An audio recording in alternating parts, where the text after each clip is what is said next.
Eto, mainit na balita. Eto, Coach Tim Cone, hindi daw natatakot na makasama ang Asian powerhouse team na Australia at New Zealand sa 2027 FIBA World Cup qualifiers. Ano kaya ang dahilan? Alamin. Pero bago yan, like and subscribe lang mga kabady para sa latest basketball news and highlights.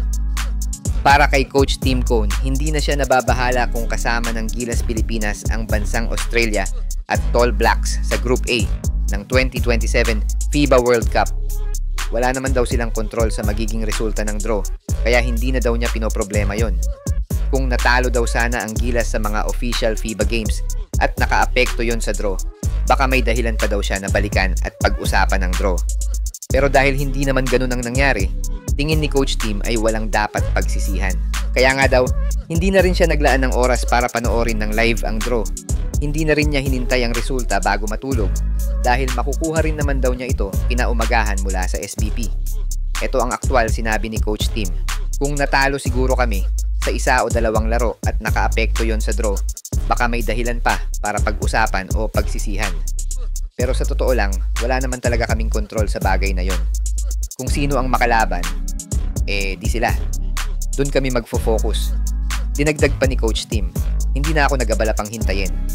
Kung ano ang mangyari, yun ang mangyayari. Hindi naman to parang lottery na aantayin mo kung mananalo ka. Para sa akin, ang mahalaga ay yung mga bagay na kaya naming kontrolin. At sa ngayon, ang hawak lang talaga namin ay kung paano kami makakabalik bilang isang team at makakapaghanda para sa susunod na laban. Sa tingin ko mga sir, tama at malinaw ang punto ni Coach Tim Cone. Wala talagang kontrol ang kahit sinong team sa kalalabasan ng draw, kaya imbes na mag-alala kung sino ang makakatapat, mas mainam na ituon ang atensyon sa mga bagay na kayang kontrolin.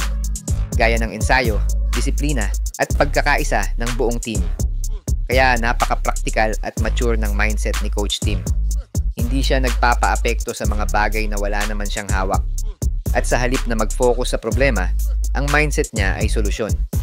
Paano magiging handa ang Gilas? Ano man ang sitwasyon? Sa tingin ko mga sir, tama at malinaw ang punto ni Coach Tim Cone. Wala talagang kontrol ang kahit sinong team sa kalalabasan ng draw, kaya imbes na mag-alala kung sino ang makakatapat, mas mainam na ituon ang atensyon sa mga bagay na kayang kontrolin. Gaya ng ensayo at pagpapabuti ng sistema sa laro. Kaya napaka-practical at mature ng mindset ni Coach Tim, di ba? Hindi siya nagpapa-apekto sa mga bagay na wala naman siyang hawak. At sa halip na mag-focus sa problema, ang mindset niya ay solusyon. Paano magiging handa ang Gilas anuman ang magiging resulta ng mga draw?